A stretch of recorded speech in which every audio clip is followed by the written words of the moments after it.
great King.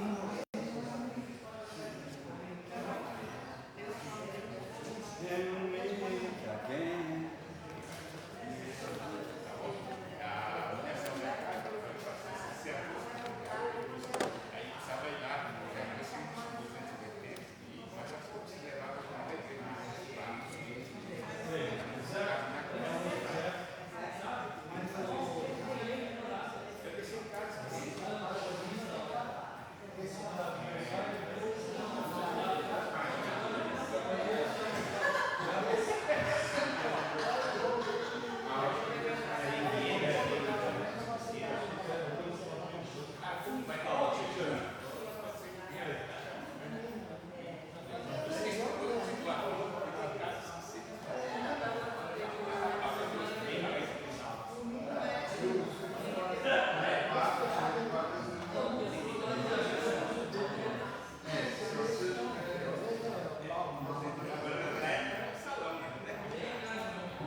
Então, boa noite com Jesus para todos os amados que aqui estão, aqueles que vão chegar em casa também.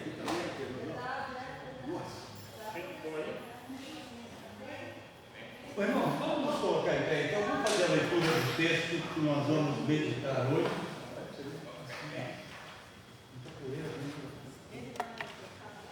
Estamos estudando o Evangelho segundo João, estamos no capítulo de 11. Seja bem-vindo, irmão.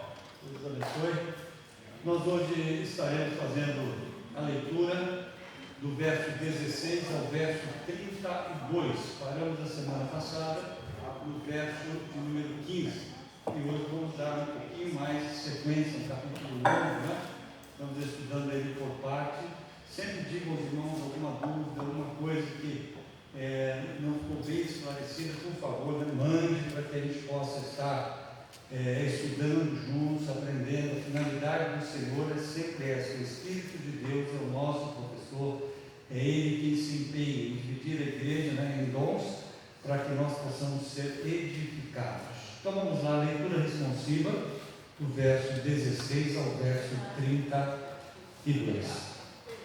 Então Tomé, chamado Dídimo, disse aos condiscípulos: vamos também nós para morrermos com ele. Chegando, pois, Jesus, viu que Lázaro estava sepultado, já havia 4 dias. Ora, Betânia estava a cerca de 15 estados perto de Jerusalém.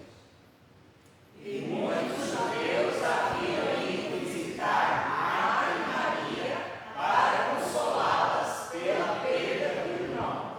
Marta, quando soube que vinha Jesus, saiu ao seu encontro. Maria, porém, ficou sentada em casa. E Marta disse a Jesus: Senhor, se estivesse aqui, meu irmão não teria morrido. Mas também sei que mesmo agora, tudo quanto pedires a Deus, Deus te concederá. Jesus lhe respondeu: Teu irmão ressuscitará. Ela disse: eu sei que ele há de ressuscitar na ressurreição, no último dia. Jesus declarou: Eu sou a ressurreição e a vida. Quem crê em mim, mesmo que morra, viverá. E todo o que vive e crê em mim não morrerá eternamente. Crês isto? Respondeu-lhe Marta: Sim, Senhor, eu creio que tu és o Cristo, o Filho de Deus, que deveria vir ao mundo. Tendo dito isto, retirou-se e chamou Maria, sua irmã, e lhe disse em particular: o mestre chegou e te chama. Ouvindo isso, Maria levantou-se depressa e foi ao encontro dele. Pois Jesus ainda não tinha entrado na aldeia, mas permanecia onde Marta se avistara com ele. Então os judeus que estavam na casa com Maria e a consolavam, vendo-a levantar-se às pressas e sair, seguiram-na, pensando que se dirigia ao sepulcro para ali chorar. Quando Maria chegou ao lugar onde estava Jesus, ao vê-lo, lançou-se-lhe aos pés e disse: Senhor, se estiveras aqui, meu irmão não teria morrido. Amém? Esse é o texto que nós estaremos daqui a pouquinho meditando sobre ele. Sim, por favor, ora. Senhor meu Deus, em nome do teu Filho Jesus, te louvamos por tua palavra, que é viva, eficaz e que nunca volta vazia. Obrigada, Senhor, porque no decorrer dos anos o Senhor tem transformado corações, transformado vidas e feito milagres. Senhor, nós esperamos tudo em ti, todas as coisas, toda a nossa vida depende do Senhor. Graças te damos porque estamos aqui reunidos para te adorar. O Senhor nos permite isso através do teu Filho, através da salvação de Jesus Cristo. Precisamos muito deste Senhor e te pedimos a tua bênção sobre este culto, sobre os irmãos que não estão aqui, que queriam estar, e aqueles que estão com alguma dificuldade, algum problema. Eu abençoo cada um também. Em nome de Jesus. Amém. Amém. Poder sentar, amados. Esse barulho não é aqui, né? Não. Meu Deus. Amém. Bem-vindo às famílias que chegaram agora, os irmãos que chegaram. Jesus abençoe a todos. Amém? Nós, amados, nesse momento vamos soltar a nossa voz em 2 canções para o Senhor. Vamos cantar a primeira canção e a segunda. O irmão que porventura trouxe o seu dízimo, a sua oferta. É o momento de estarmos entregando. O primeiro canto já está aí. Amigo verdadeiro. Hino 76 do cantor cristão. Amém? Hino 76 do cantor cristão. 73, desculpa. Eu vi 76, vou dizer 73.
108. Hino 108 do cantor cristão, chamada final.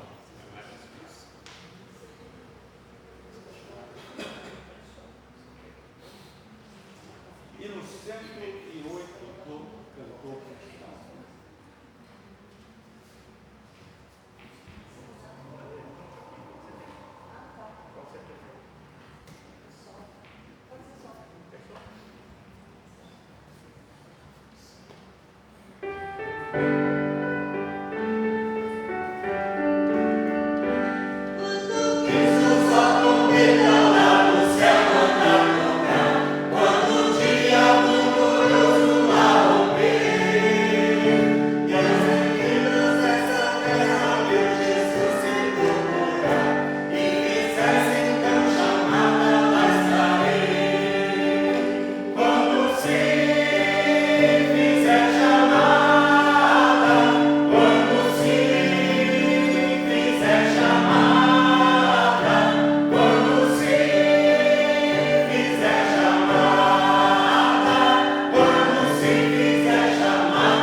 Por favor.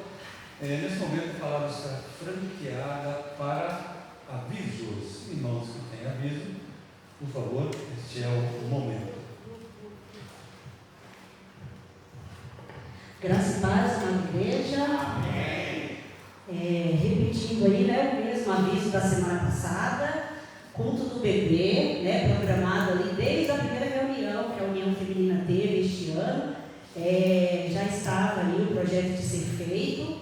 É um culto diferenciado. Peço que a igreja, né, esteja comparecendo. Amados, esse culto é um culto muito sério. Às vezes, quando a gente fala que vai fazer uma programação para criança, né, principalmente para bebê, soa assim como, né, uma coisinha assim que só vai servir para brincar, coisinha de criança, principalmente bebês, né, que ainda não entendem, né, aquilo que a gente está falando. Mas não podemos pensar dessa maneira.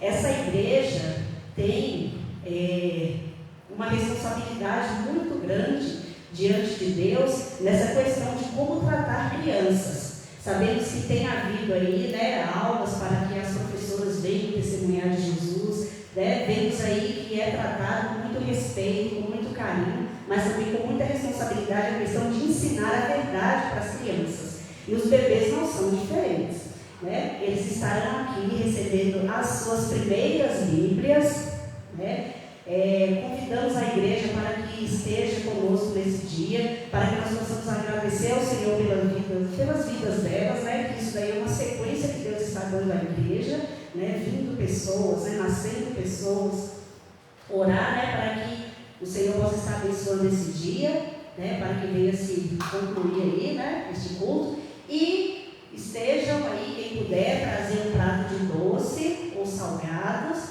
A Érica veio lembrar, né, que a questão do refrigerante parece que não vai ser necessário estar trazendo, mas estaremos confirmando durante a semana ali no grupo, né? Nós pedimos para que fosse colocado no convite, mas eu vou conversar certinho com ela, né? Hoje ela está aqui no momento, mas aí a gente vai estar confirmando no grupo, tá bom? Mas por enquanto é isso. Ali as famílias dos bebês, né, já foram convocadas. Todos eles, né, se o Senhor permitir, estarão aqui. E é um convite para toda a igreja. Amém? O Senhor abençoe.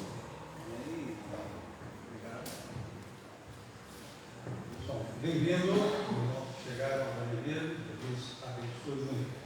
Irmãos, estou lembrando aos irmãos para orarem, por favor, né? Nós temos um compromisso aqui na igreja, nosso digo eu, né, pastor, e eu acredito que o irmão Jalson também, por causa do som, quando ele pode, ele vem auxiliar. O James, como vice-presidente da igreja, não pode estar por causa do trabalho, mas no sábado, não sei se ele não terá compromisso, é bom às vezes o vice-presidente da igreja estar vindo. Teremos a reunião dos pastores, né, da Associação Batista Esperança, né, já sempre marcamos no começo do ano, dia 11 de outubro. Então é importante que os irmãos orem pelos pastores, né, são muitas igrejas, 70 e poucas igrejas, contando com algumas congregações, todas as igrejas passando por problemas difíceis, algumas igrejas sem pastor, né? Não estamos tendo assim, um número que seja significativo de pastores, de pessoas se formando no seminário, né? Está bem restrito, alguns até descobrem depois que já terminaram o seminário, que não tem o chamado para o pastoreio, e fica bem complicada a coisa. Então, orem, né, por isso, é importante, são irmãos nossos em Cristo, cristãos que estão na luta, buscando, né, sempre o melhor para que a nossa associação possa continuar lá lutando para mantermos a doutrina dos apóstolos guardada dentro do nosso coração. É muito importante essa questão. Embora, sempre lembro aos irmãos, a nossa denominação, ela não é um presbitério, nós não somos vinculados, né, não tem nenhuma igreja que mande em nós, nenhuma associação, nenhuma convenção. Essas convenções que vocês ouvem a gente falar, olha, estamos fazendo aí uma campanha para a junta de missões, eles trabalham para a igreja, eles são vocacionados para trabalhar para a igreja, arrebatando aí missionários, né, do seio das igrejas, eles enviam e nós contribuímos com isso. Então as associações trabalham pela igreja. As igrejas batistas, elas são, nesse ponto, são individuais. Cada igreja se autossustenta, cada igreja cuida da sua vida. Por isso que eu sempre digo, não é porque você chega em um lugar, você diz que batista, você pode, sem conhecer, sem, como a Bíblia diz, né, realmente fazer uma pesquisa em relação a que tipo de espírito está falando naquela igreja, você dizer, achei uma igreja que é evangélica. Temos que tomar muito cuidado, né, com relação a essas questões. Mas olhem para os pastores que, se Jesus permitir, estarão aqui. Não sei se estarão 30, estarão 40, 50, não sabemos ainda. Dia 25 de outubro é o aniversário da igreja, né? Então os irmãos logo vão receber o cartazinho, né, com a foto lá do pastor Dom Elias. Ele é o presidente da Ordem dos Pastores aqui da Associação Batista Esperança. Ele estará conosco aqui, se o Senhor Jesus permitir, dia 25 de outubro. Aí ele vai orar, vai tudo, convide pessoas para vir e, por favor, né, não deixe de vir, guarde essa data aí na sua mente, no seu coração. E para novembro, estamos só aguardando a confirmação da missão, né, que virá. É perto daqui, não é longe, por isso que dá para a gente ficar mais tranquilo. Talvez eles venham no sábado e vão embora no sábado à noite mesmo, né, pela manhã e vão no sábado. Ou talvez venham no sábado à noite, durmam aqui passam um domingo conosco e vão embora. Estamos definindo, porque o calendário dessas missões é bastante apertado, é difícil você conseguir, às vezes, mesmo no começo do ano, começando a fazer contato, você tem um pouco de dificuldade. Né? Eu tentei fazer, no ano retrasado, contato com a missão que trabalha com surdos, mudos, né, para virem para o aniversário da igreja, no ano retrasado. Quando eu liguei, falei, pastor, se quiserem, pode marcar para daqui 4 anos. Já estavam completamente agenda completa, em 4 anos ali estava completa a agenda deles. Então, orem por essas missões, não é fácil, porque é um papel que a igreja deveria fazer e a gente encontra dificuldades com relação a pessoas se voluntariarem a estar fazendo. Então, o que acontece? Eles levantam ali um grupo pequeno e ficam sendo solicitados o ano inteiro. O ano inteiro eles são solicitados, tá bem? Então, esses seriam os avisos, né, para outubro. Temos aí dia 11, temos dia 25, aniversário da igreja, e temos dia, ainda não está definido, mas para o mês de janeiro. Orem por isso, como eu disse, não sei se vem no sábado, passa o dia, vão embora à noite, ou vem no sábado à noite, fica no culto conosco, domingo de manhã, domingo à tarde saímos para fazer o trabalho e vão embora no domingo à noite. Amém? Então, esses seriam os nossos avisos. Nós vamos, nesse momento, passar para o nosso momento de louvor. Convido os irmãos do grupo de louvor para estarem conosco aqui na frente, por favor.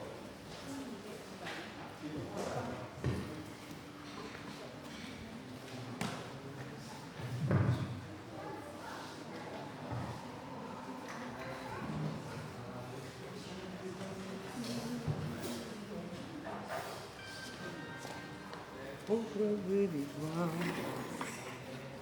comigo teu amor, comigo teu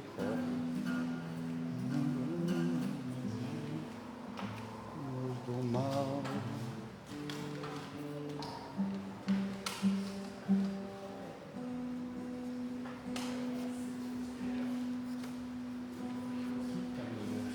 Você pode desmaiar, né?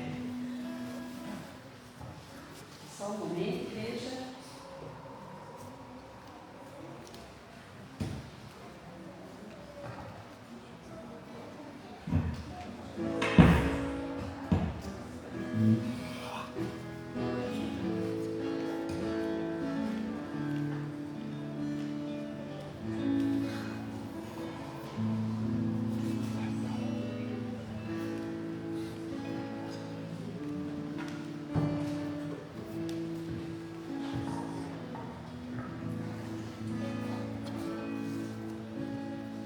Vamos ficar todos de pé.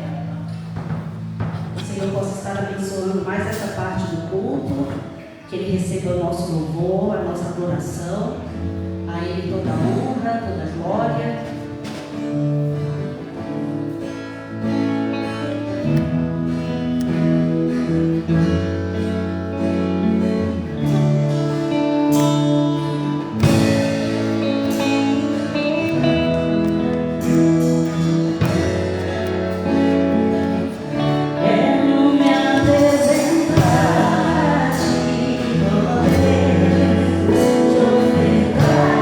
Oh,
que ele cresça.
diante, ó Deus, de todos aqueles, ó Pai, que hão de herdar a salvação.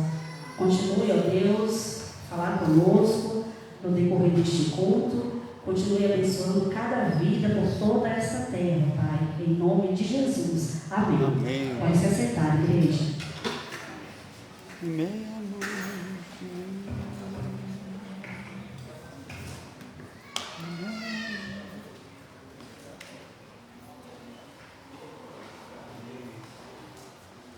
Amém. As crianças, por favor, podem vir à frente.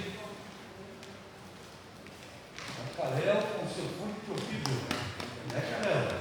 Bonita, hein?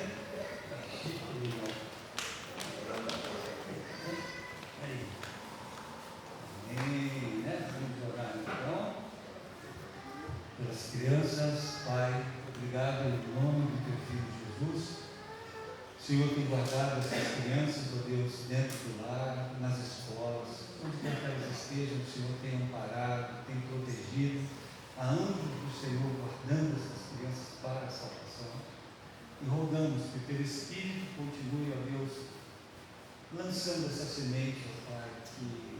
nós sabemos que é a única que pode dar a vida eterna. Que essas crianças possam estar assimilando muito mais do que histórias, ó Pai, muito mais do que mito, mas assimilando a palavra viva que flui, ó Deus, do coração das irmãs que têm se colocado à tua disposição para serem instrumentos em tuas mãos. Abençoa o dia a dia dessas irmãs, fortalece, muitas vezes lá no trabalho, tantos lugares, os afazeres do lar, tantas coisas, mesmo assim, ó Deus, gastando tempo com o Senhor, buscando estar na igreja, aprendendo e dispostas, ó Deus, a permitir que o Teu Espírito as use como instrumento para que essas crianças possam realmente ser respeitadas como seres criados à imagem e semelhança do Senhor, que precisam ser ensinados no caminho em que devem andar. Misericórdia, a Tua glória, em nome de Jesus. Clamamos também por aquelas crianças que não estão hoje conosco, os Seus sábios motivos, abençoa onde quer que estejam e guarda pela Tua glória. Assim te agradecemos, em nome de Jesus. Amém.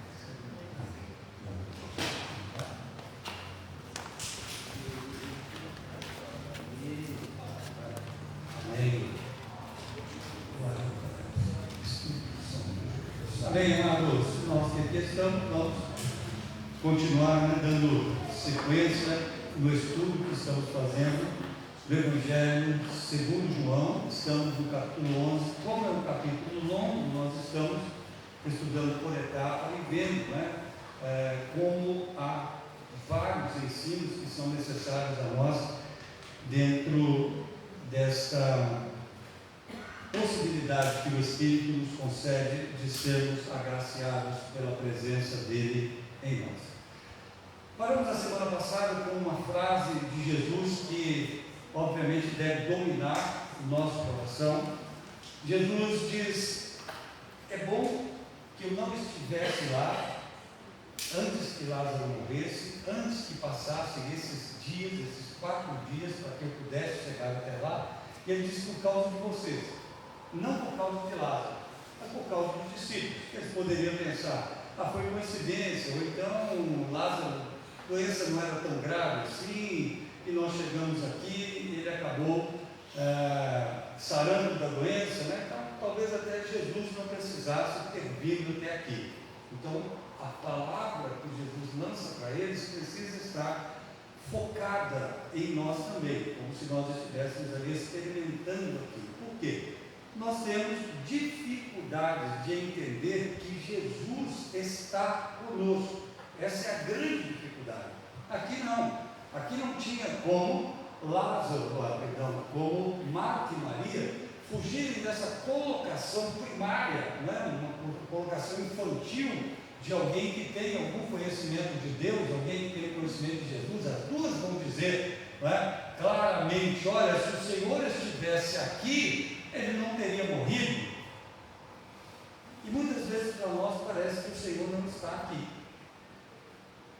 Esse é o grande problema que nós enfrentamos em lidar com Deus, em andar com Deus. Às vezes nós nos portamos como elas: Senhor, nós enviamos alguém para avisar para o Senhor que o teu servo lá, o teu amigo Lázaro está doente. Bom, se ele é Deus, obviamente homem, mas 100% Deus, conhecedor de todas as coisas, porque o Espírito dele estava ligado completamente ao Espírito de Deus. Será que ele não sabia que Lázaro estava doente? Sabia. Se elas tinham uma noção, como ela vai confessar claramente: eu creio que o Senhor é o Cristo de Deus, aquele que devia vir ao mundo, ela ainda tinha muitas dúvidas, tinha muitas questões que precisavam ser trabalhadas na vida dela, assim como hoje. Nós temos que tomar muito cuidado, porque se nós duvidamos que Jesus está conosco o tempo todo, nós somos capazes de formar grupos para nos defender, inclusive adequando a nossa vida ao fato de que O trabalho que nós temos, a empresa que trabalhamos, o que nós fazemos no dia a dia para trazer o nosso sustento, isso faz parte da nossa atividade. Não faz parte daquilo que Cristo nos ensinou. Primeiro, Ele está conosco todos os dias, que o Pai sabe tudo o que nós necessitamos, e se nós estamos com Ele todos os dias, Ele é Deus, o que Ele pede que nós façamos para que tenhamos certeza de que Ele está suprindo as nossas necessidades? Ele diz claramente que nós devemos buscar em primeiro lugar o reino de Deus e a sua justiça. Só isso que Ele diz. Olha, vocês querem ter tranquilidade para viver, vocês querem ter uma noção clara que eu trouxe o reino de Deus e implantei no coração de vocês. Queremos, Senhor, como fazer isso? Ele diz, busquem esse reino. Se esse reino é real para vocês, se ele existe, busquem. Agora, se não é real, vocês ainda andarão como Marta e Maria, que estavam vivendo aqui, né, um conceito ainda passado da vida do Messias, que seria descendente de Davi, que viria tomar o reino da terra e entregar nas mãos dos judeus. Então pense comigo, você crê realmente que Cristo está com você todo o tempo? Quais têm sido as tuas atitudes no falar, no pensar e no agir? Eu sempre digo para os irmãos, dependendo da pessoa que está ao meu lado, há algumas coisas que eu não falo com essa pessoa. Eu não tenho intimidade com essa pessoa para falar algumas coisas. Não que sejam coisas erradas, mas eu não tenho intimidade para conversar certos assuntos, seja um homem, seja uma mulher. E a gente precisa entender que quando nós falamos de uma presença divina, é alguém que se interessa pelas coisas do alto. E por se interessar pelas coisas do alto, ele diz para mim, fique tranquilo, estão garantidas para você todas as coisas que forem necessárias.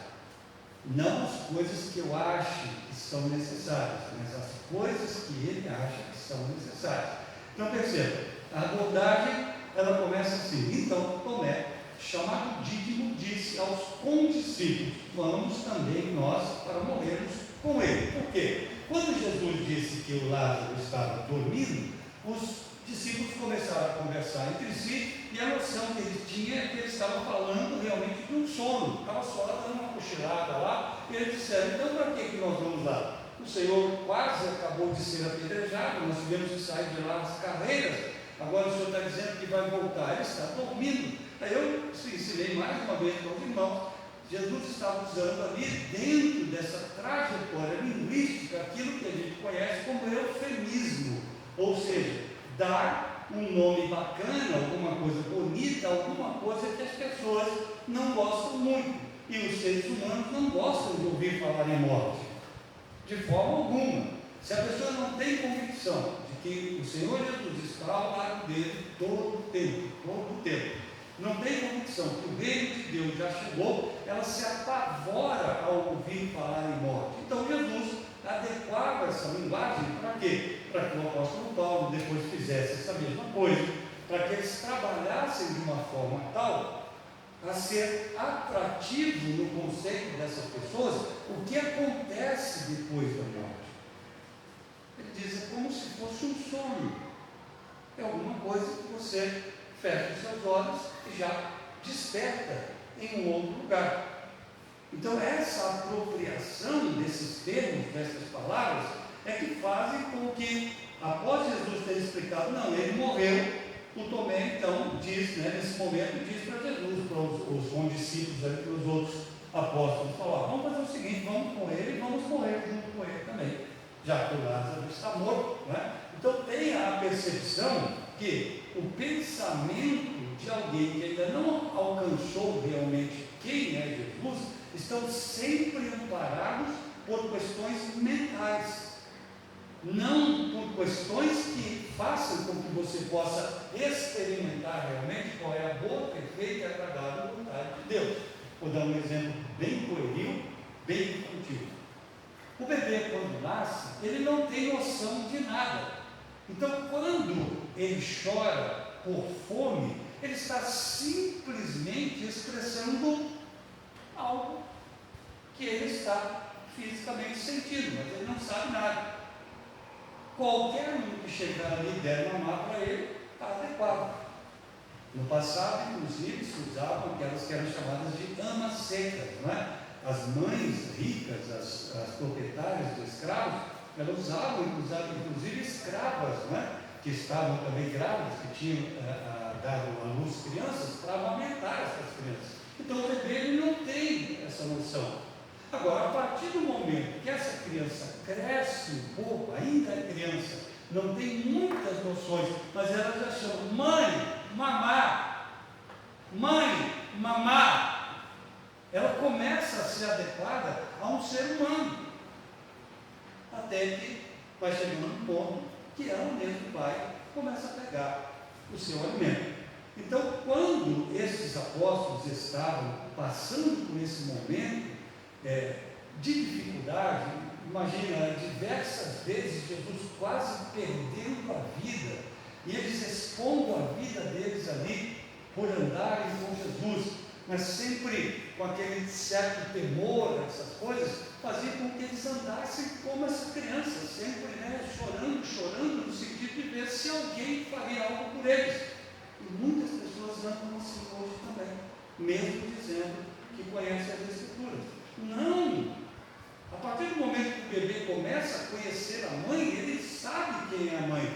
Ele vai pedir para a mãe, ele chama a mãe, e ele balbucia, ele ainda não sabe falar, mas ele balbucia, mamar, ele vai fazendo dessa questão da vida dele alguma coisa que o familiarize a essa pessoa que ele chama de mãe.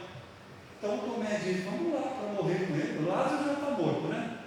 Agora vão matar Jesus também e acabou tudo. Mas vamos lá morrer, já que é assim mesmo. Ele tem falado algumas coisas que a nossa vida já se acabou praticamente, nós deixamos tudo para poder servir, cada um tinha sua profissão, alguns empresários, outros estavam trabalhando para o governo, na alfândega, bons salários, né? Os outros ali com barcos pesqueiros, né? Fazendo parte daquilo, cada um com a sua profissão, vindo até ali. Já que deixamos tudo, só falta para a gente morrer também, vamos ver o que dá no final. Nós não podemos andar assim, porque nós estamos no passo já que a proposta bíblica para nós é que nós intelectualmente passamos de bebês, passamos de criança e podemos ouvir o Evangelho na adolescência, a partir dos 10, 11 anos, uma criança já pode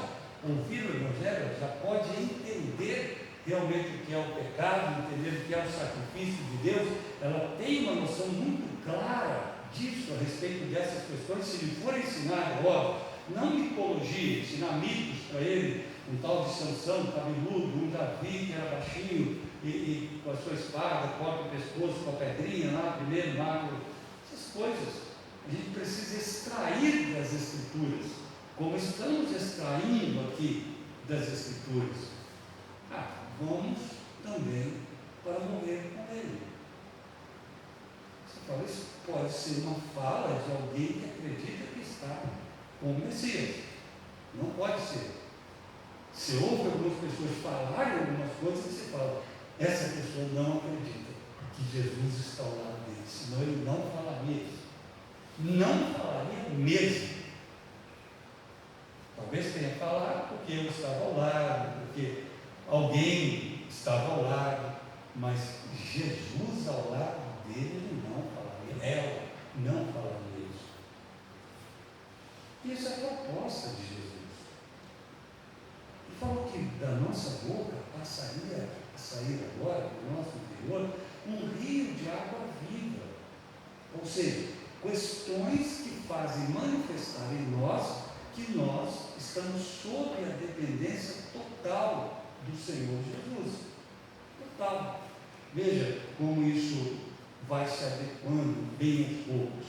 Chegando Jesus, encontrou Lázaro sepultado. E aí o texto faz questão de afirmar: havia 4 dias. E aí por quê?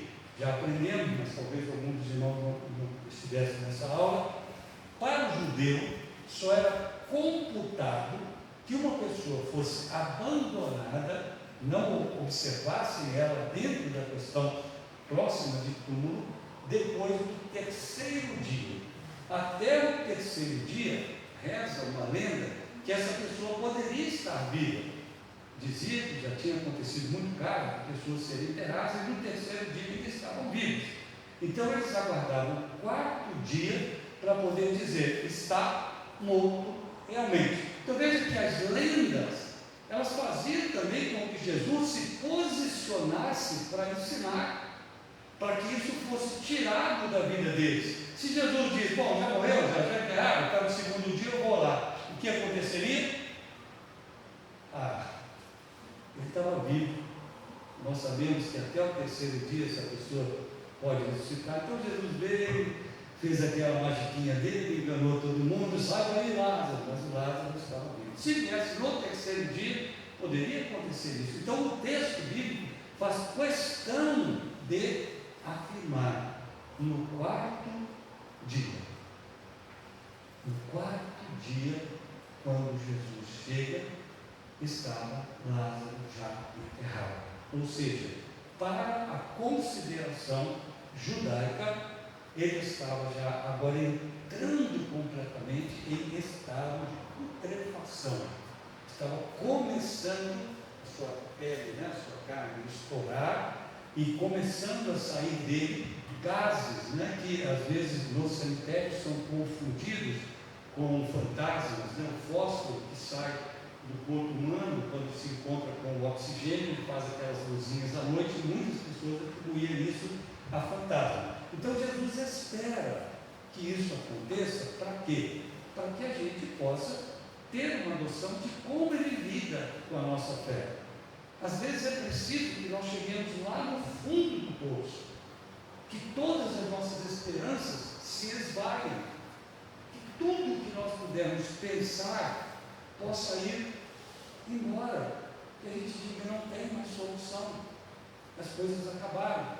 Eu fico pensando no fato de as irmãs, com todo carinho, com todo respeito, quarto dia, antes do quarto dia, na morte dele, vai lá e avisa um amigo de Lázaro, diz para ele que seu amigo, Senhor, ele está muito doente, uma enfermidade terrível. E Jesus fica até ali, o cara já foi enterrado, era o quarto dia que ele estava enterrado, e chega Jesus como se nada tivesse acontecido. Na nossa vida não é diferente. Quando nós começamos a entender claramente o Evangelho, isso tudo precisa mudar. Porque muitas vezes nós aparentemente estamos aguardando a chegada de Jesus para fazer algo por nós, com as nossas falas, pedidos de orações, com as nossas atitudes, com o nosso semblante, muitas vezes, de desânimo, disso, daquilo. Não, Ele está conosco. Não é como ali. Ele estava a 15 estádios, pertinho, 3 quilômetros de Jerusalém. Não, Ele está conosco. Em espírito, Ele está conosco. Essa palavra precisa estar dentro do contexto da nossa vida em abundância. Esse é o Espírito de Deus. Essa palavra se movendo dentro de nós, tornando o nosso coração o reino de Deus. Porque às vezes nós nos pegamos dessa forma, como se estivéssemos esperando Jesus. Olha, alguém faz um favor para mim? Alguém vai para aquela região, tempo que ainda não tinha celulares, internet, alguém vai para a região da Arábia. Eu ouvi falar que Jesus está lá. Quando você chegar lá, daqui 6 meses, barco, tal, de navio, você dá um toque nele para ele vir para cá, porque eu estou precisando dele. Hoje, no caso, com o celular, com a internet, eu acho que Jesus agora está passeando lá pela China. Então, vou mandar um zap para ele. Senhor Jesus, eu estou com um problema. Que isso, meu Deus? Nós precisamos que essa palavra, ela faça em nós aquilo que é esperado por Deus. Ela precisa transformar a nossa mente. Ela precisa tirar a nossa mente do mundo, transformar através desta palavra, para que a gente possa entender que só quem sabe o que é bom e o que é mal é Deus. Nós damos opiniões, mas nós não sabemos o que é bom e o que é mal. Quando o ser humano tem essa convicção que ele sabe o que é bom e o que é mal, sem que Deus lhe designe, ele ainda está servindo a Satanás. Porque essa foi a proposta de Satanás para Eva. Falou, olha, só tem uma pessoa que conhece o bem e o mal. Quem é? É Deus. Se vocês quiserem ser iguais a Deus, é só vocês se tornarem iguais a Deus. Tornando-se iguais a Deus, vocês vão ter definições claras do que é bom e do que é mal. Só que deuses com D minúsculo, que são a humanidade, e aqueles de barro, e aqueles, que são feitos, esses deuses com D minúsculo, eles têm a sua opinião sobre o que é bom e sobre o que é mal. Então, a maioria dos seres humanos, como ama dar opinião sem conhecer? E às vezes está falando como se Deus não estivesse presente. Se você não crê que Deus está presente na minha vida falando aqui agora, você perdeu o seu tempo. Não tem sentido nenhum. Se eu não creio que o Espírito de Deus me chamou para estar nesse momento aqui, trazendo para vocês essa instrução, não faz sentido nenhum. Nenhum. Eu simplesmente não falo agora, Seria melhor eu pegar minha trouxinha, me candidatar a vereador e usar a minha fala para poder enganar as pessoas, dizer que, olha, a cidade, se vocês votarem em mim, não terá mais problema de saúde, não terá mais problema disso, não terá mais problema daquilo. Por quê? Eu sou impulsionado por Jesus para dizer o contrário. A nossa vida aqui na terra, Ele expressou. Quem não crê, problema de quem não crê. Ele disse, você terá aflição nesse mundo. Os pobres vocês sempre terão junto com vocês. Ele nunca disse que igualaria as pessoas. Quem disse que as pessoas serão igualitárias no sentido de vida é Satanás, os demônios e os políticos que são usados por eles. Você tem expressões muito claras, em todas as épocas da história, inclusive no momento da morte do Senhor Jesus. Você experimenta o que está acontecendo hoje no Brasil, o que acontece em tempos dentro do contexto de história. Veja bem, fariseus eram um grupo religioso que não se davam com os saduceus.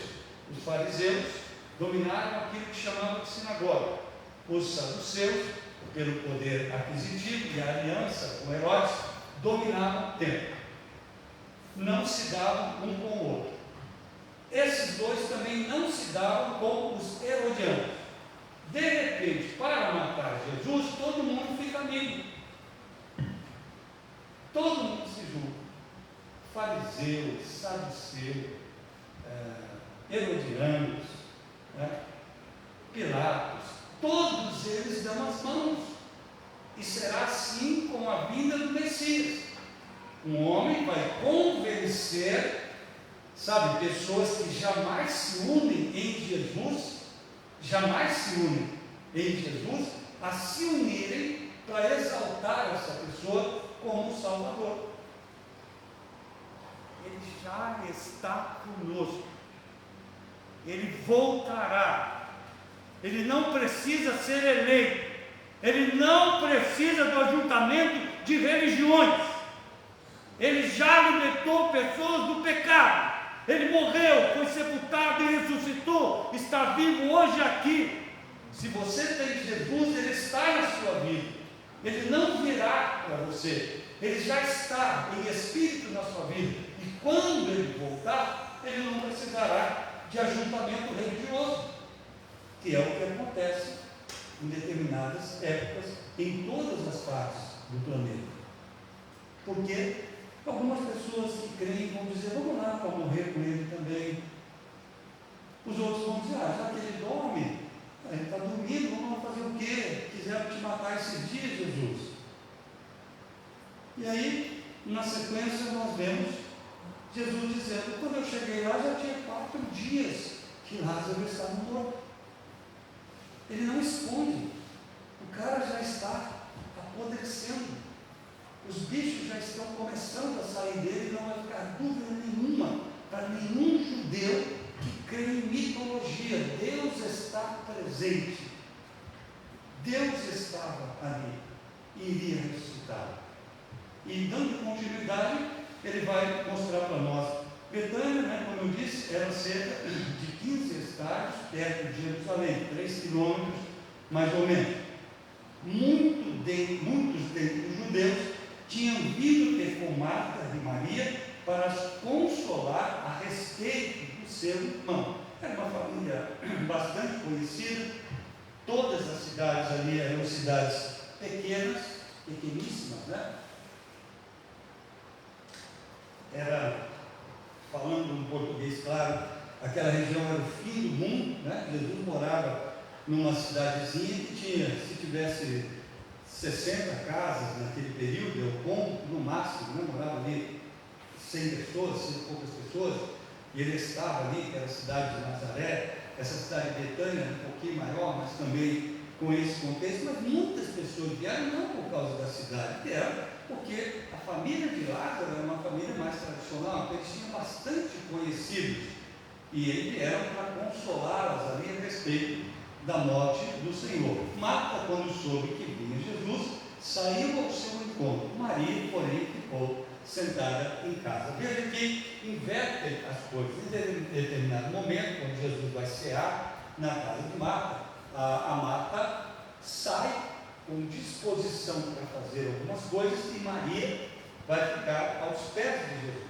Nesse contexto acontece de forma diferenciada. Quem sai correndo é Marta, não para poder fazer alguma coisa, mas para se aproximar de Jesus, e Maria fica em casa sossegada. Agora, esse sossego dela depois vai ser demonstrado para nós, que é igualzinho o sossego da irmã que saiu.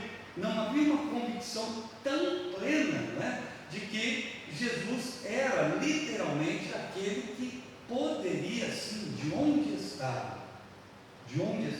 como vimos na semana passada, o que ele fez com o filho do centurião, quando o centurião se dirige a ele: olha, meu filho, o meu servo está doente e eu não sou judeu, sei que complicaria a tua vida fazer alguma coisa por mim, mas por misericórdia, sara o meu filho. E Jesus diz para ele: eu vou contigo. Ele expressa claramente: não, eu não quero sujar o seu nome, eu não quero manchar o seu nome, eu não quero nada disso. O Senhor é um judeu, eu estou crendo que o Senhor faz coisas que ninguém pode fazer, por isso eu estou apelando para isso, e eu não sou digno que o Senhor entre debaixo do meu telhado. E aí Jesus expressa, o texto bíblico expressa que Jesus se espanta com aquilo e diz: não encontrei tamanha fé em Israel. Então perceba, esse homem, ele disse para Jesus: eu tenho pessoas que estão sob a minha tutela, sob a minha ordem, eu dou ordem para um: vai, faça isso, ele vai e faça. Eu digo para o outro: vá, faça aquilo, ele vai e faça. Em outras palavras, quanto mais o Senhor, o que disseres será feito. E Jesus então diz: vai em paz, teu servo está sarado. A região de Betânia era próxima de Jerusalém. Lázaro era judeu, suas irmãs também, judias, e não tiveram essa proposição de mandar dizer: olha, seu amigo está doente, daí de onde o senhor está, eu sei que o senhor é muito compromissado, ora por ele para que ele possa sarar. Não é esse tipo de fé que Jesus espera daqueles que creem que ele está com a pessoa. Muitas vezes, irmão, você pensa que as pessoas estão falando com você a respeito de um Deus que está tão longe, mas tão longe. Você fala: Deus tem que ficar quieto, porque cada um tem a sua disponibilidade, mas na hora do ensino eu preciso expressar isso. Parece que Deus está tão longe que o apelo é feito assim com tanta uma volúpia de alguém que estaria invocando a uma pessoa que não tem consciência do que está acontecendo. E aí a gente precisa recorrer, por exemplo, como vamos recorrer, lá para o 8º século antes de Jesus, quando Oséias está escrevendo o seu livro. E no capítulo 6, veja que nós vamos encontrar ali, obviamente, com colocações bem enfáticas em relação à nossa vida agora com o Senhor Jesus.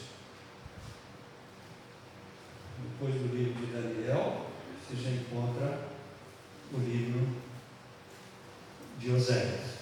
Capítulo de número 6, ele escreve esse livro, né?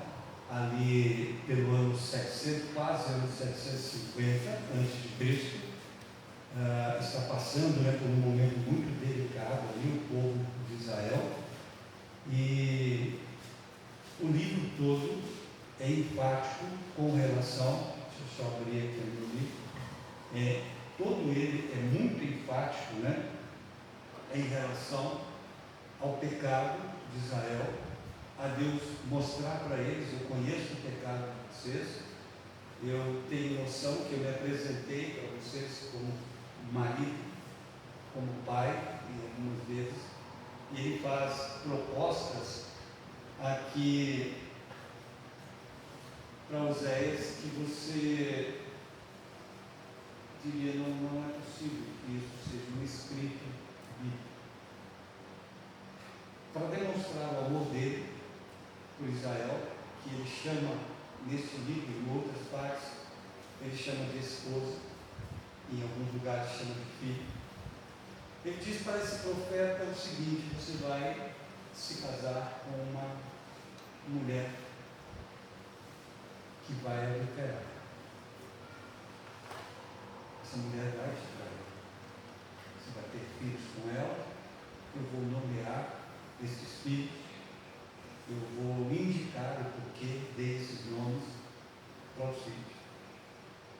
E mesmo ela adulterando, você vai procurá-la, vai trazê-la de volta, vai abraçá-la, vai dizer que a ama, e ela novamente fará isso. Isso tudo usando como metáfora, como parábola a respeito do que Israel fazia com o Senhor.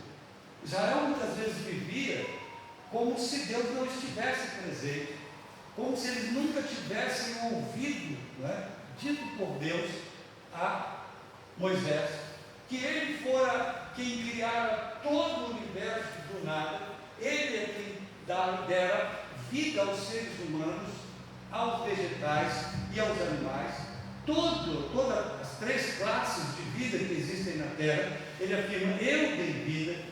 Ele cria os minerais, ele cria a água, ele cria a luz, ele cria todas as coisas. E obviamente, nesse entendimento, era preciso que naquele período eles estivessem dando ouvidos ao que Moisés estava trazendo para eles claramente.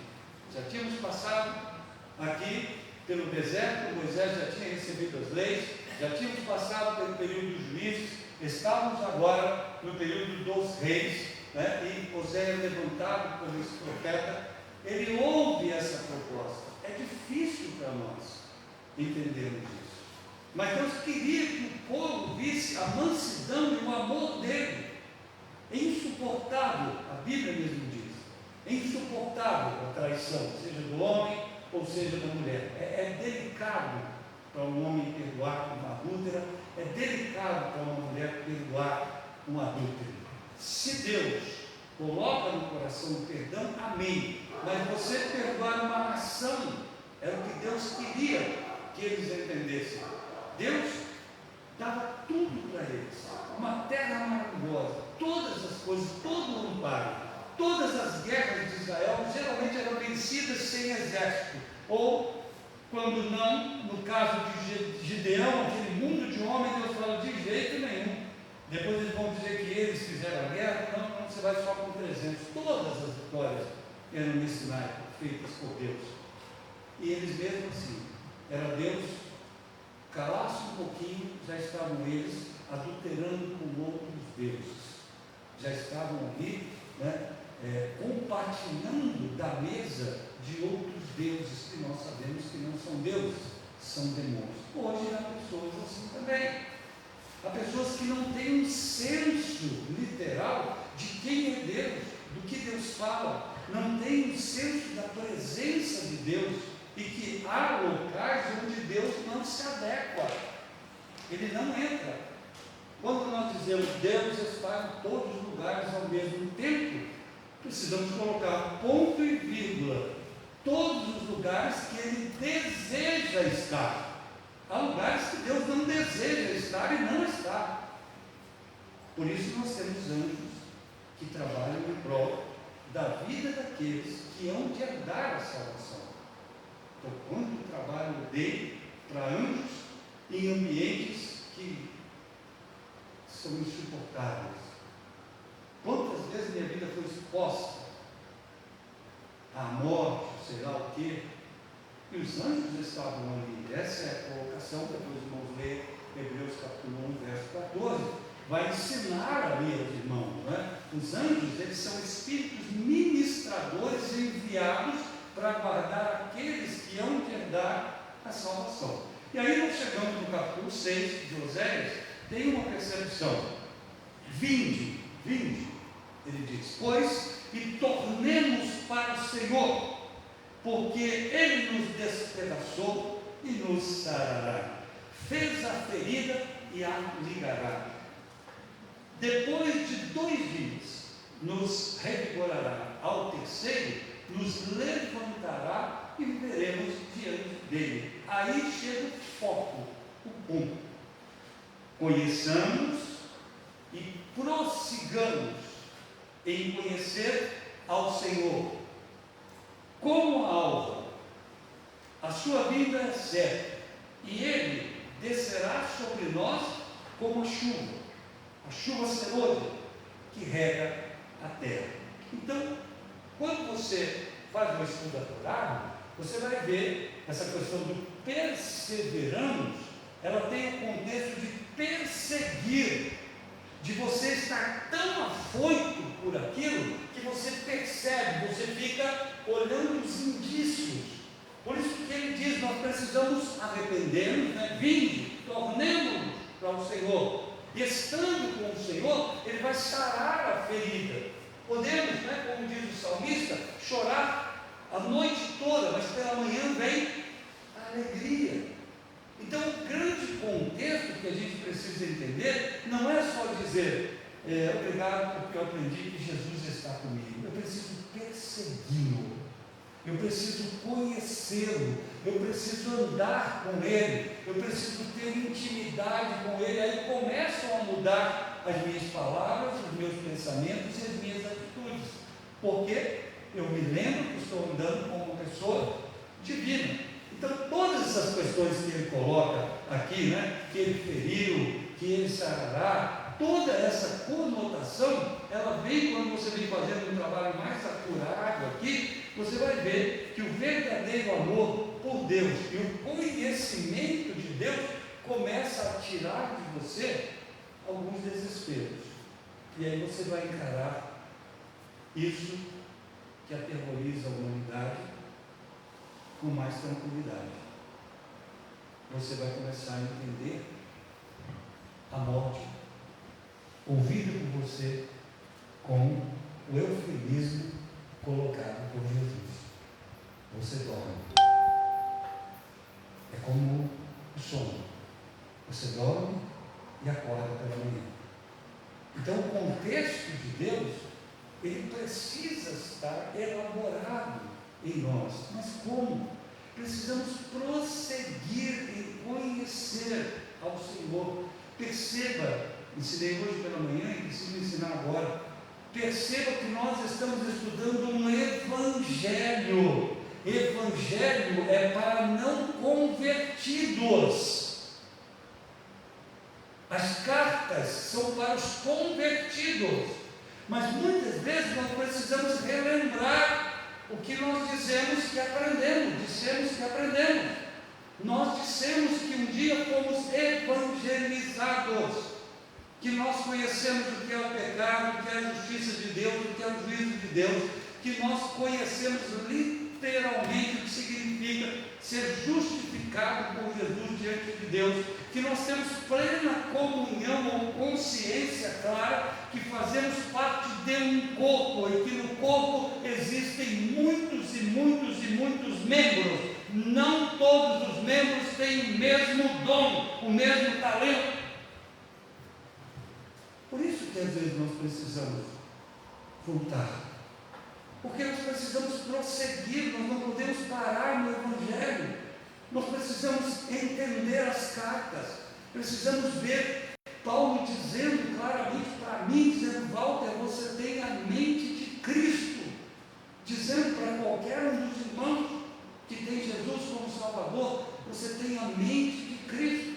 E perceba, lá naquele momento tão difícil para Oséias, tinha ouvido de Deus: você vai pegar uma mulher, dá inclusive o nome dela, dá o nome do pai dela, e diz: essa mulher vai adulterar contra você, mas você vai atrás dela, ela cometendo adultério, vai trazê-la para perto de você, vai gerar filhos com ela, novamente ela adulterará contra você, e você vai perdoar. Para nós é delicado isso, para nós é suspeito essas questões, mas só enquanto nós não temos convicção que Ele está conosco todos os dias. Assim como, se alguém não tem certeza que sou eu que estou aqui, será que é o pastor Walter? Será que é o pastor João? Será que é o mestre José?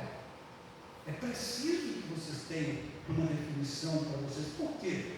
Irmãos, percebam, vamos voltar para o nosso texto ali, de João 11, perceba como nós vamos chegando perto destas questões para que Jesus possa esclarecer o que Ele está fazendo. Veja, a Marta então sai de casa, né? Maria fica, no verso 21 disse: pois Marta a Jesus: Senhor, se estiveras, veja, se estiveras aqui, não teria morrido meu irmão. E aí você percebe que é chamada então Maria. Fala: Maria, a Marta vai lá buscar ela e fala: ó, Jesus está te esperando lá. Veja o que ela diz no verso 32, a mesma coisinha que a irmã tinha dito. Quando Maria chegou ao lugar onde estava Jesus, ao vê-lo, lançou-lhe aos pés, dizendo: Senhor, se estivesses aqui, meu irmão não teria morrido. Isso traz uma confusão muito grande para nós. Um dia eu vou morrer, um dia você vai morrer, e não é sinal que Jesus não está aqui. Ele está comigo todo o tempo. Aconteceram coisas na minha vida, eu disse: meu Deus, né? Mas agradeci a Ele, porque eu sabia que Ele estava ali. Eu já vi acontecer coisa com irmãos que você diz: meu, esse irmão, tomara que ele assimile isso. Porque há uma ideia, quando se lê um texto, sem ter a noção do que está falando, que se Jesus está comigo, eu não vou morrer. Então, é isso que o texto quer dizer? Se Jesus está comigo, eu não vou sofrer um acidente como sofri um acidente, quase morri em Alfenas, assim que estava com um voltinho no ventre. Quando o carro bateu no carro que eu estava sozinho, fui arremessado, sensível, tem até marca até hoje, arranquei o para-brisa com a cabeça. Essa porta do carro que fez isso, se a Zinha tivesse sentado aqui, eu tinha matado, talvez ela e o voltinho, junto com o impacto do meu corpo.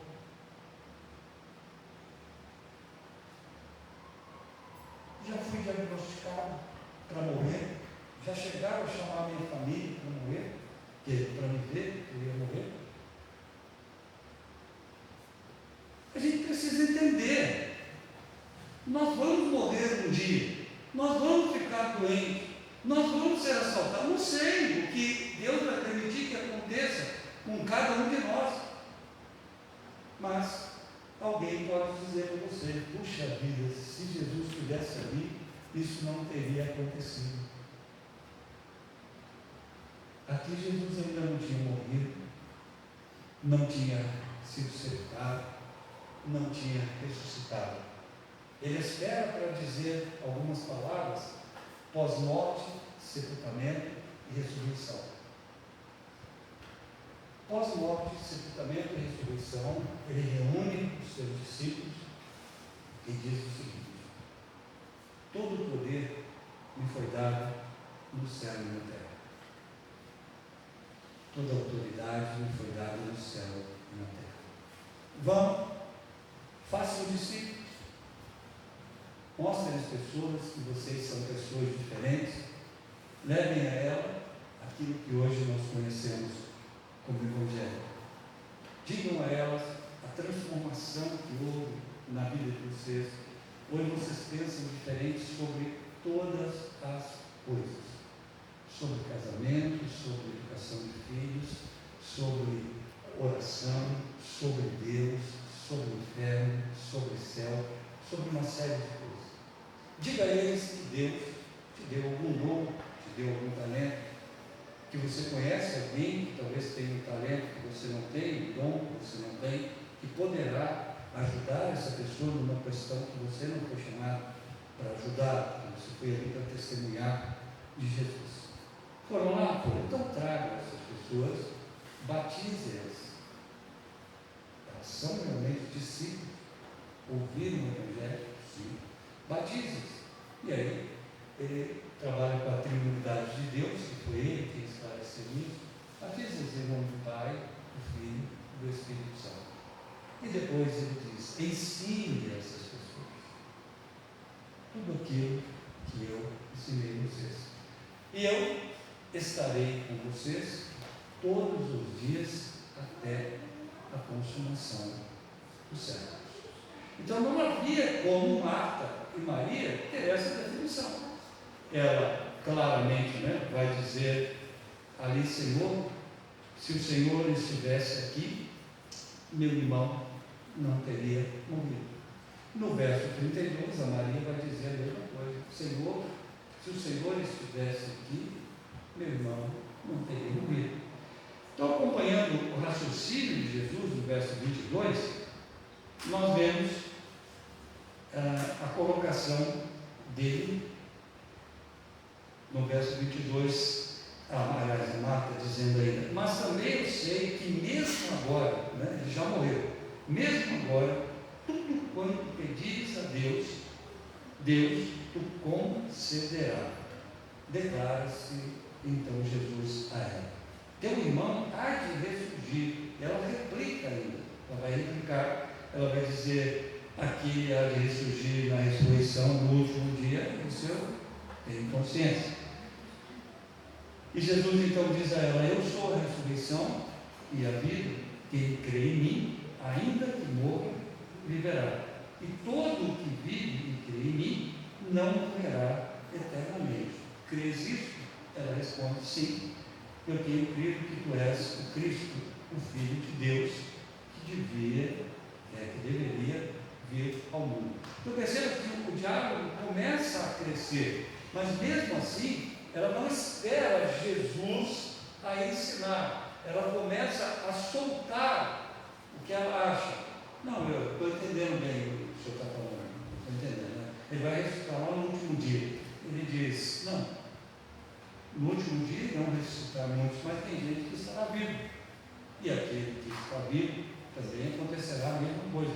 Para quê? Para que o medo da morte, que essas coisas fujam da vida da gente. Porque ele, pós-morte, sepultamento e ressurreição, iria ensinar isso que nós precisamos colocar no nosso vocabulário como expressão máxima. Nós vivemos com Jesus. E se nós vivemos com Jesus, estamos dizendo uma coisa que é superior no sentido da nossa vida na terra. Nós cremos que o reino dele é real. E aí só tem uma coisa: é buscar o reino.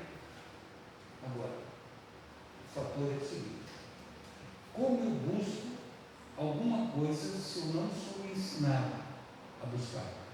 Se lembra? Vão lá, testifiquem de mim, façam discípulos.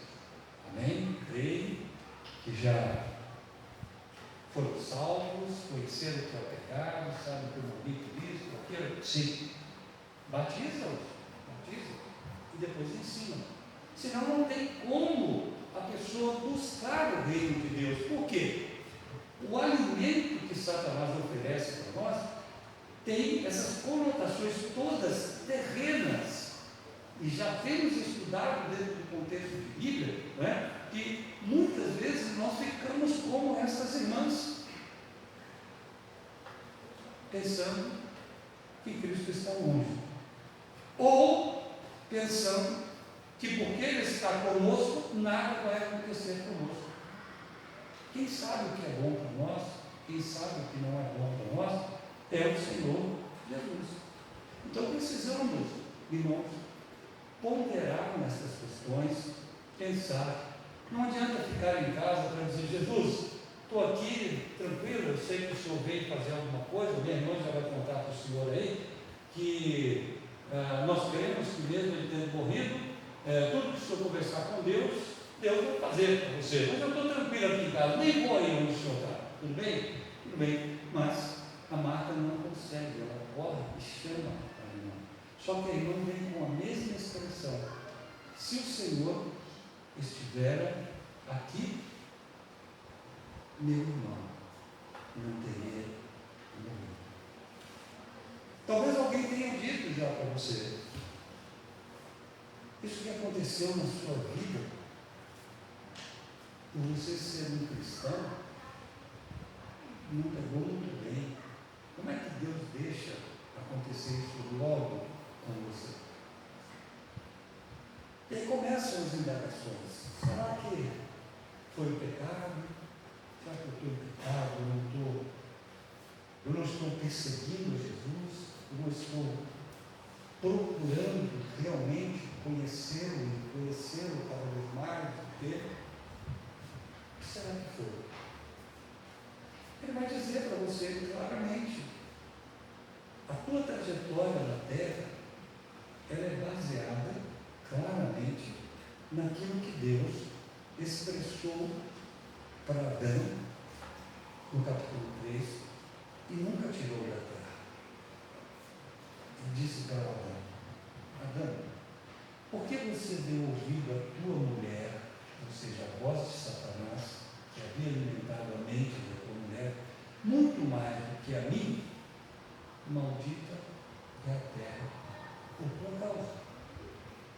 Agora, o mesmo Satanás que orientou Eva pode orientar qualquer um de nós e dizer: essa terra é boa, essa terra é maravilhosa, o negócio é investir aqui, é aqui mesmo, vista, faz no contexto dessa terra. Vamos procurar alguém, vamos juntar com uma turma aí, ver se a gente levanta alguém que mude o contexto de terra. Esse não é o plano.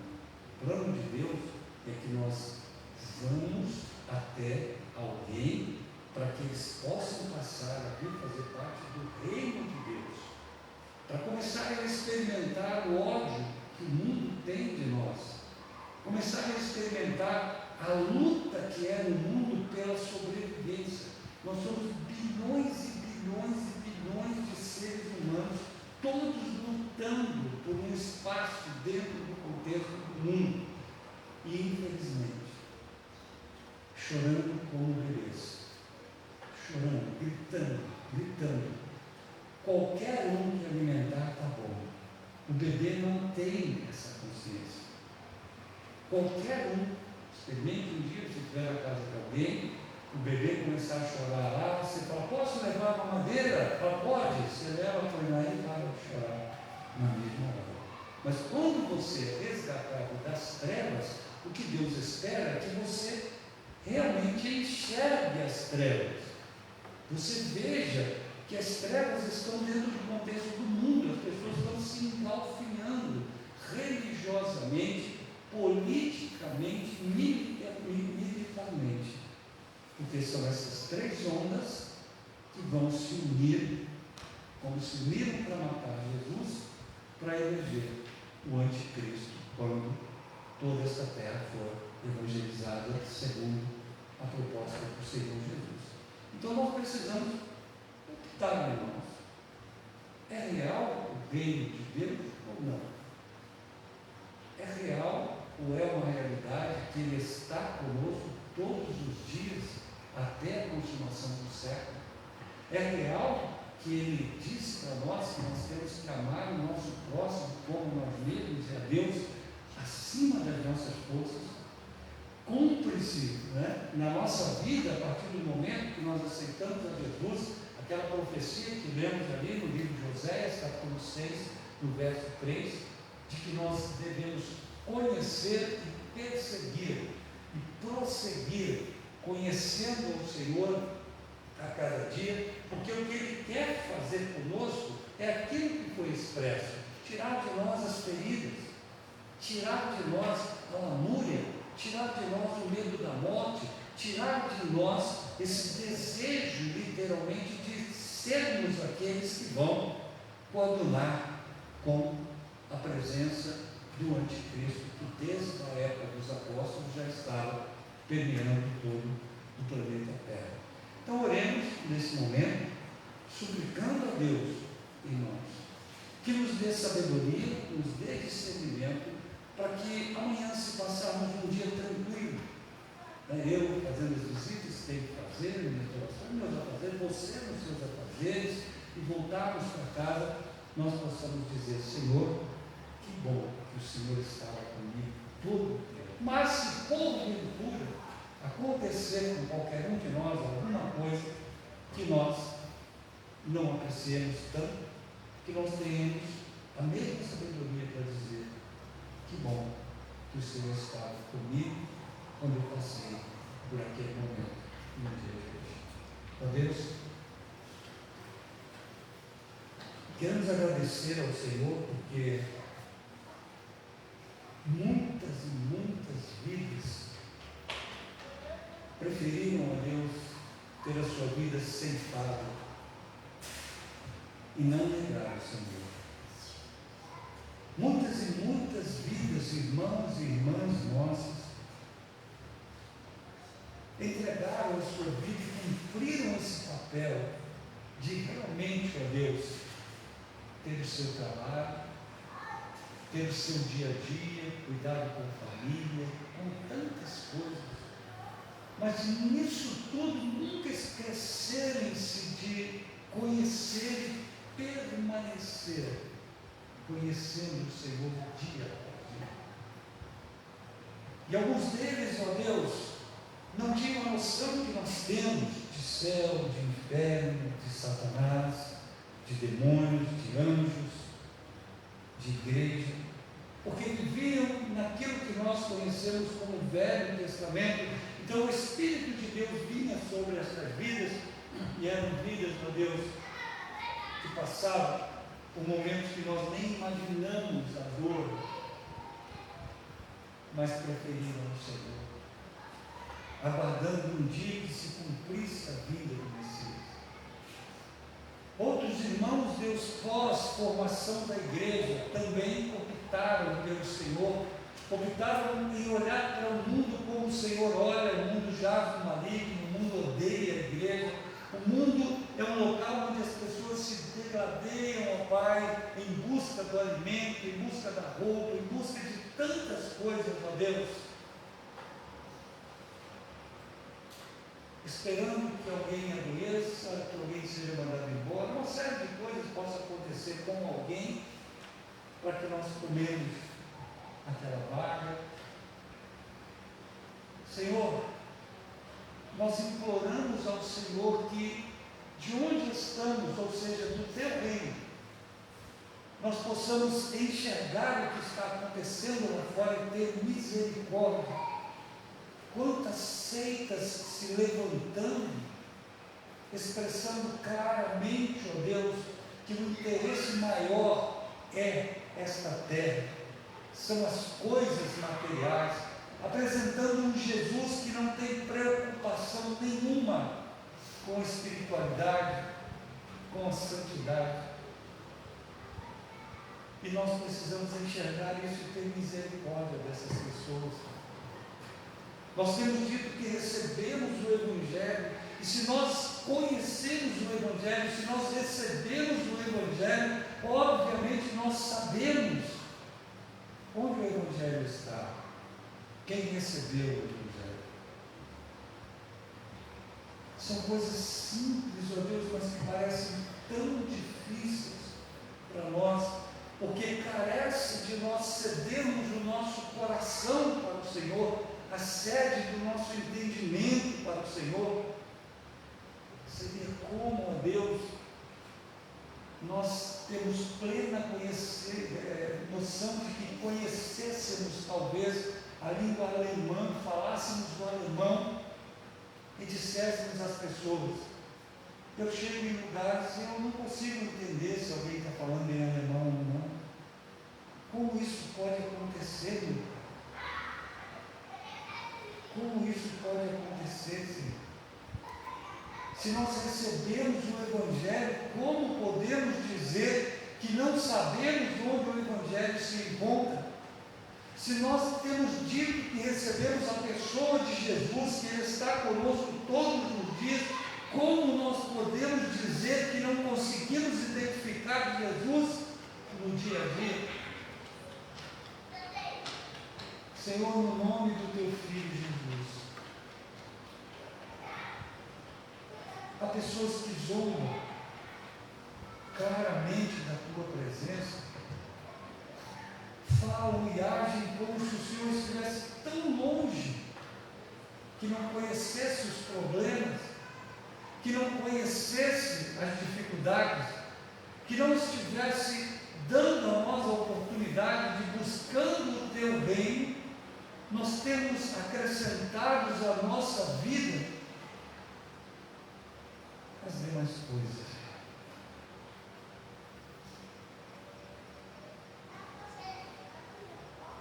Como igreja, queremos orar,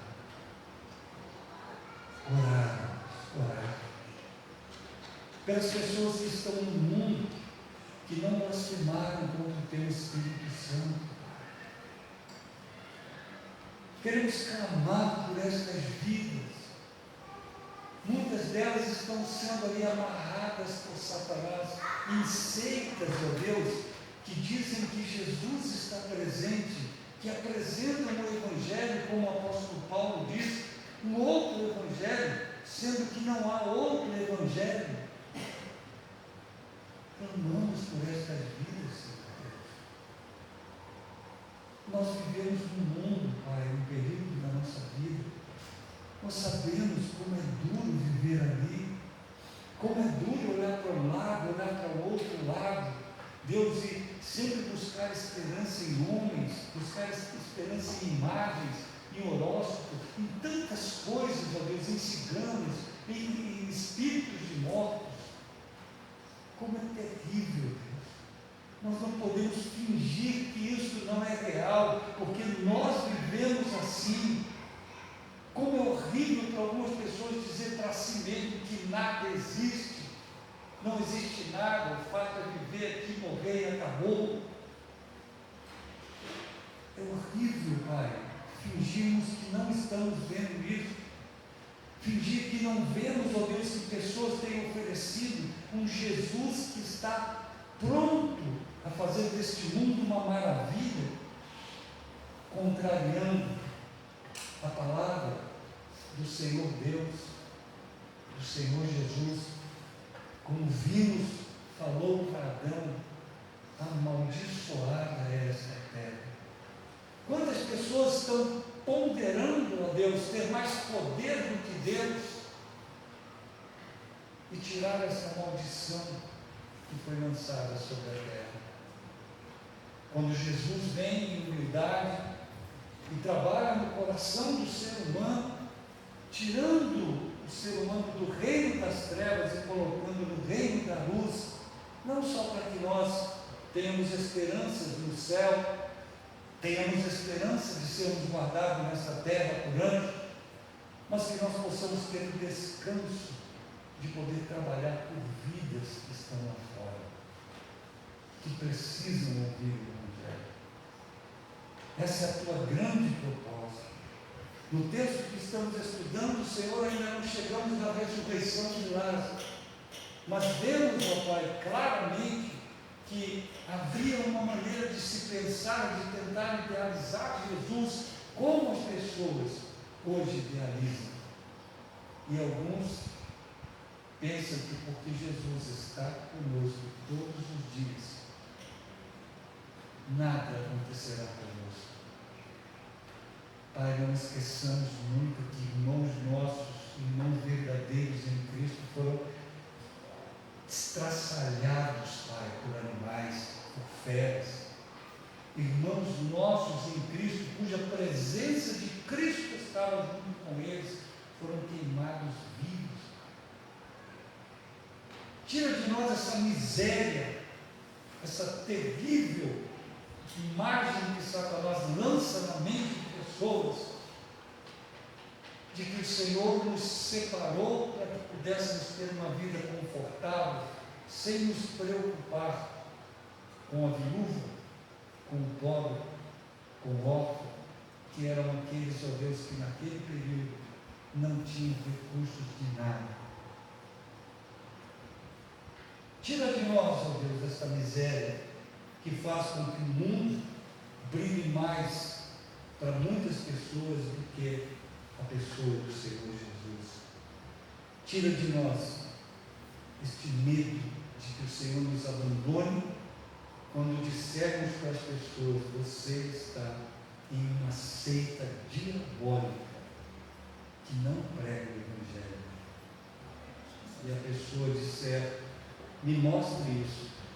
E você disser: aqui está as Escrituras, vamos sentar e avaliar. E isso porque eu te amo. O Senhor jamais irá nos abandonar, porque é isso que o Senhor almeja com as nossas vidas. Eu sempre rogo ao Senhor pelas crianças que vêm a este tempo. Nunca deixe Satanás nos enganar.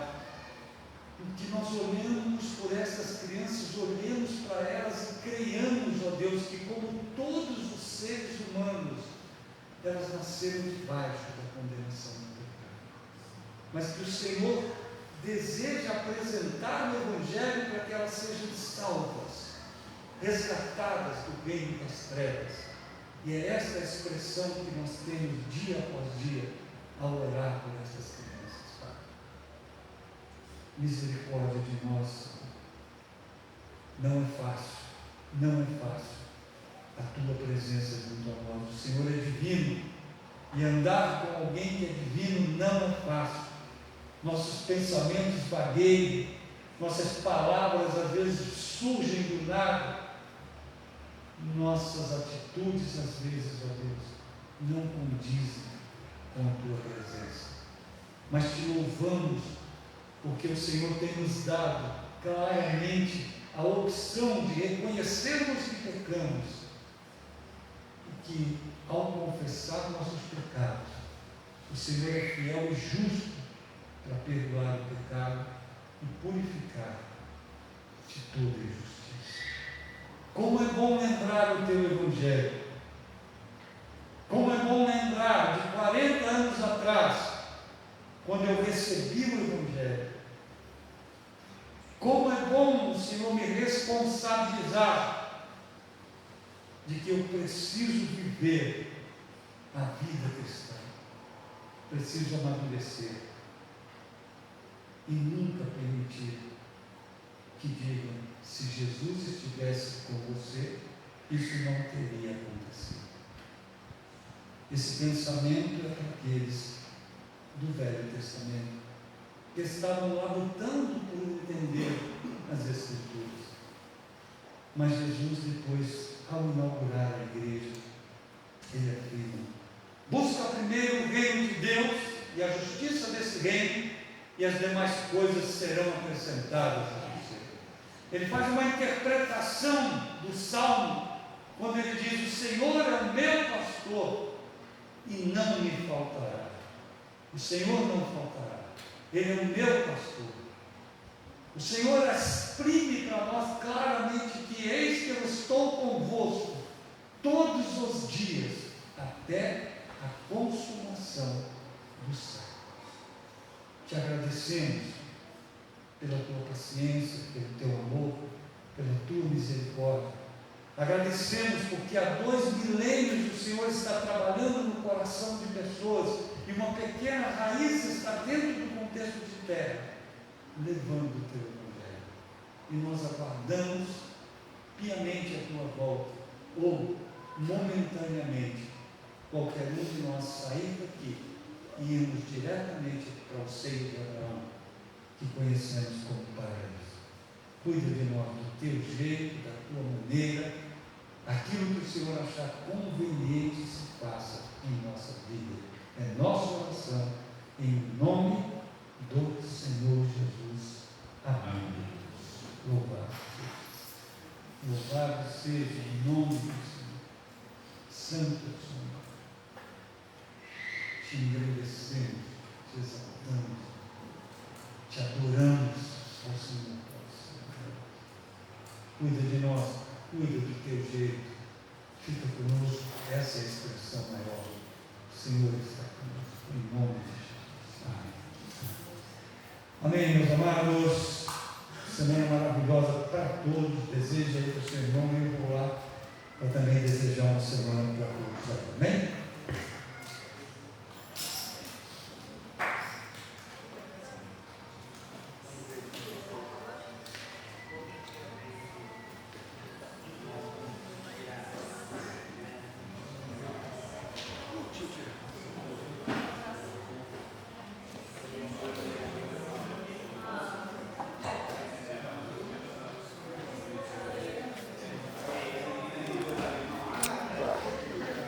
Me despeço aí dos irmãos que estão conosco, né? Tiagão, Aline, Jesus abençoe muito, tá bom? Vamos despedir aqui em nome de Jesus.